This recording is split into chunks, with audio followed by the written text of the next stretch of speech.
What's up, everybody? And today I am very sick. I'm here with my dog Tucker. Tucker, look at the screen. Tucker. It is Thunderstorm outside, and I'm trying to talk loud so you can hear me, but it's really hard. Tucker looks like he's trying to sleep or something. Brownie's whining.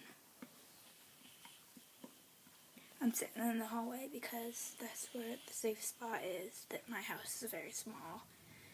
My family's planning on getting a bigger house, but till we can get one, we are staying in a small house with a 1-story house, 3 dogs, 4 people. Me, my mom, and dad, and my sister. I'm really nervous because I'm home alone. And I really hope my dog's okay because he's scared.